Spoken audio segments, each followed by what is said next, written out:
Hi, this is your host Danny, and this is English Plus Podcast.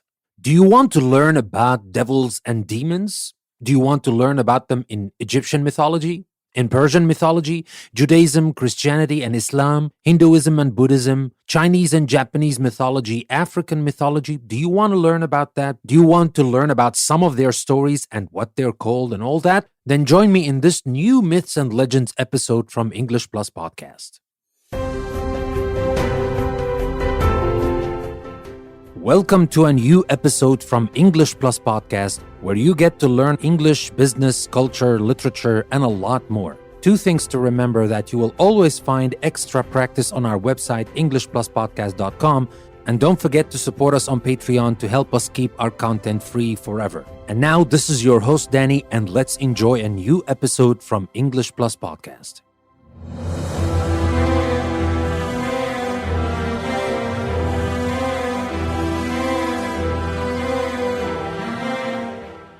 In myths, legends, and various religions, devils and demons are evil or harmful supernatural beings. Devils are generally regarded as the adversaries or the enemies of the gods, while the image of demons ranges from mischief makers to powerful destructive forces. In many religions, devils and demons stand on the opposite side of the cosmic balance from gods and angels. Although devils and demons have been pictured in many different ways, they are usually associated with darkness, danger, violence, and death. Some people, including many Christian writers, have used the terms devil and demon almost interchangeably. Although devils and demons sometimes seem to be closely related or even identical, they also appear in myth and religion as two quite different creatures. In most mythologies and religions, a devil is a leader or ruler among evil spirits, a being who acts in direct opposition to the gods. The general view is that devils are trying to destroy humans to tempt them into sinning or to turn them against their gods. Monotheistic religions, which recognize only a single supreme god, also often speak of one devil.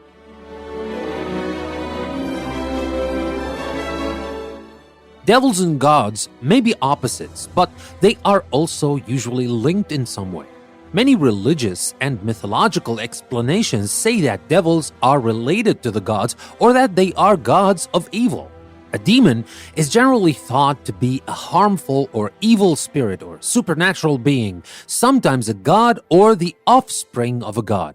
Demons may be the messengers, attendants, or servants of the devil. They are often monstrous in appearance, combining the features of different animals or of animals and humans. Demons are not always regarded as evil. The ancient Greeks spoke of a person's daimon or his or her personal spirit, guardian angel, or soul. In many cultures, demons were merely inhuman supernatural powers that could be evil or good at various times, depending on whether their actions harmed or helped people. Human witches, wizards, and sorcerers were thought to gain some of their abilities by summoning and controlling demons through magical practices. And now, let's talk about the major myths. We will start with Egyptian mythology and we will go all the way through Chinese, Japanese, African, and even in some of the major religions in the world.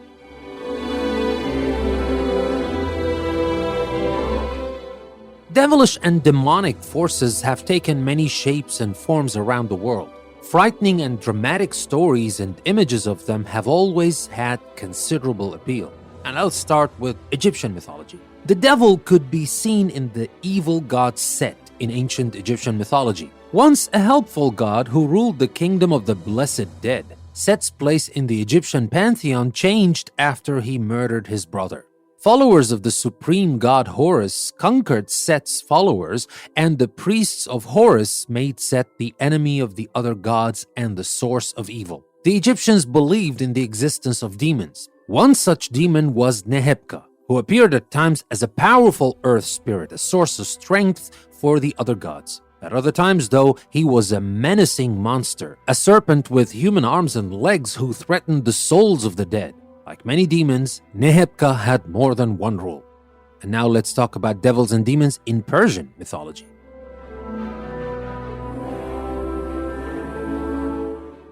In the mythology of Persia, now known as Iran, two opposing powers struggled for control of the universe.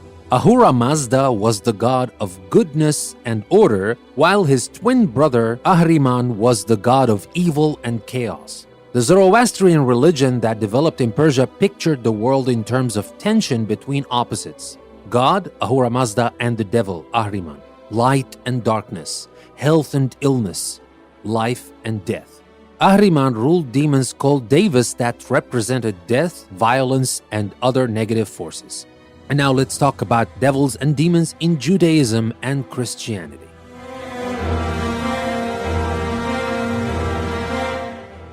Hebrew or Jewish tradition, later adopted by Christians, called the devil Satan, which means adversary. Satan took on qualities of Ahriman, becoming the prince of evil, lies, and darkness. Jewish tradition also includes a female demon known as Lilith. Said to be the first wife of Adam, Lilith was cast out when she refused to obey her husband and was replaced by Eve. In Christian belief, the devil came to be seen as a fallen angel who chose to become evil rather than worship God. Satan rules the demons in hell, the place of punishment and despair. In the Middle Ages, some Christians believed that a separate devil or a separate aspect of the devil existed for each of the 7 deadly sins. In their view, Lucifer represented pride, Mammon greed, Asmodeus lust, Satan anger, Beelzebub gluttony, Leviathan envy, and Belphegor sloth. The common image of the devil in Western culture is drawn from many sources. The devil's pointed ears, wings, and sharp protruding teeth resemble those of Charu, the underworld demon of the Etruscans of ancient Italy. The devil's tails, horns, and hooves are like those of satyrs and other animal gods of ancient Greece. And in case you're wondering what satyrs are and about animals in mythology, last week we talked about animals in mythology, so go ahead and check this episode if you're interested in learning more about animals in mythology. But now let's continue with the common image of the devil in Western culture.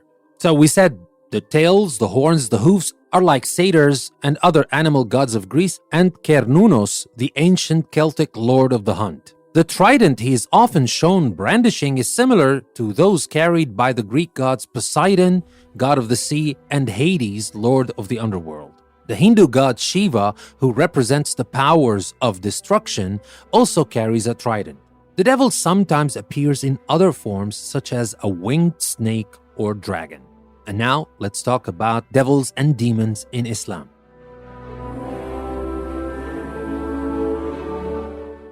In the Muslim religion of Islam, which shares many elements of Jewish and Christian tradition, the devil is called Iblis or Shaitan. Like Satan, he is a fallen angel. He commands an army of ugly demons called Shayateen who tempt humans to sin.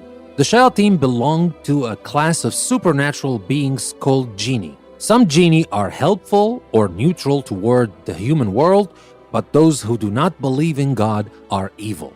And now let's talk about devils and demons in Hinduism and Buddhism.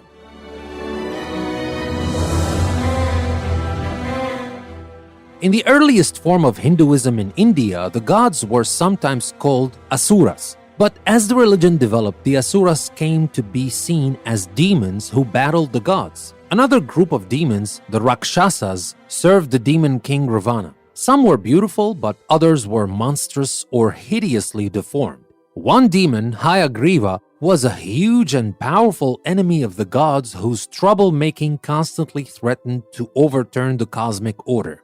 The Buddhist religion incorporated many elements of Hinduism, including the demon Hayagriva. It turned the Hindu demon Namuchi into Mara, the evil one who tempts people with desires and deceives them with illusions. Mara tried to tempt the Buddha. He failed, but he still tries to keep others from reaching enlightenment. And now let's talk about devils and demons in Chinese and Japanese mythology.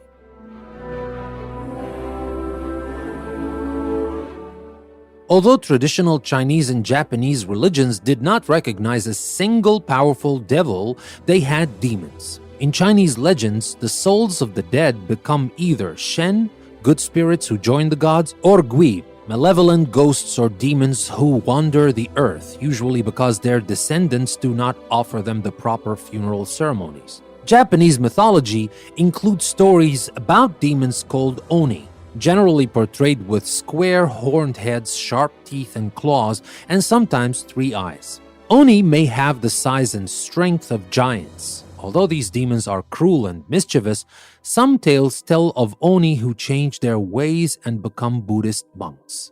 And now let's talk about devils and demons in African mythology.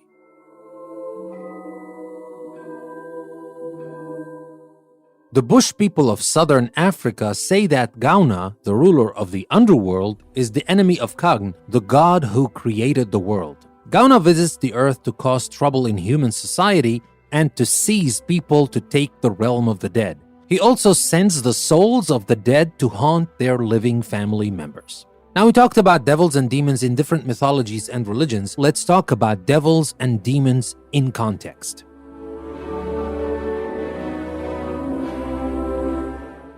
The spread of religions has had an interesting effect on demons in world mythology. When one religion replaces another, the gods of the former religion may become demons in the new faith. For example, as Islam spread through West Africa, Central Asia, and Indonesia, some local deities did not disappear but were transformed into demons within a universe governed by the God of Islam. Similarly, as Christianity spread through Europe and the Eastern Mediterranean area, local gods and goddesses were adapted. The ancient Celtic god of the hunt, Cernunnos, for example, who had the body of a man and a great stag's head, may even have been the basis of the traditional Christian image of a devil as a man with horns. Now, what about devils and demons in art, literature, and everyday life? Let's talk about that.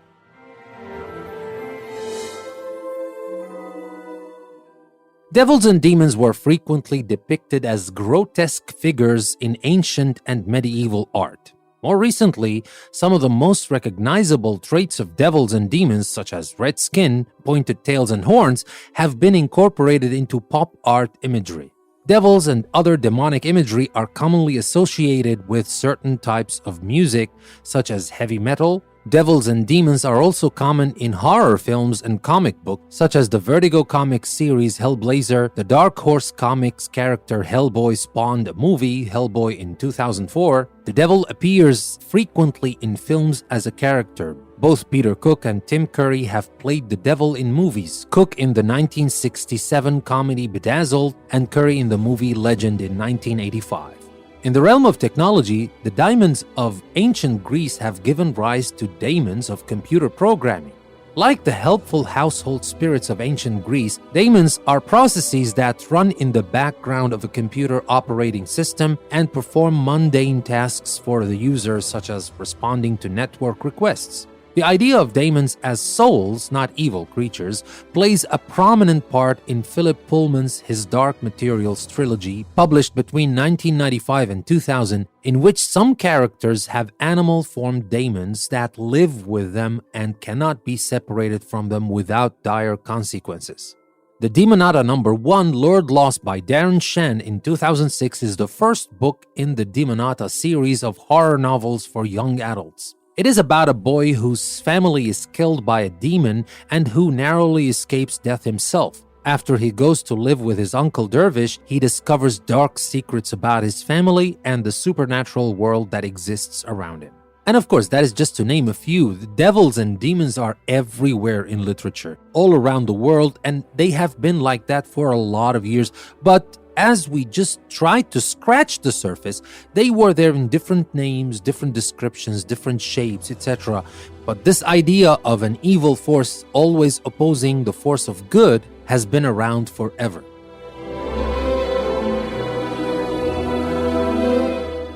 So that was everything I wanted to share with you in this episode. I hope you found the information useful and I hope you enjoyed the episode. Don't forget to go to our website, EnglishPlusPodcast.com. You will find a lot more content there, and also consider supporting English Plus by becoming a patron on Patreon. You will find the links in the description. Now, that being said, this is your host, Danny. I would like to thank you very much for listening to another episode from English Plus Podcast.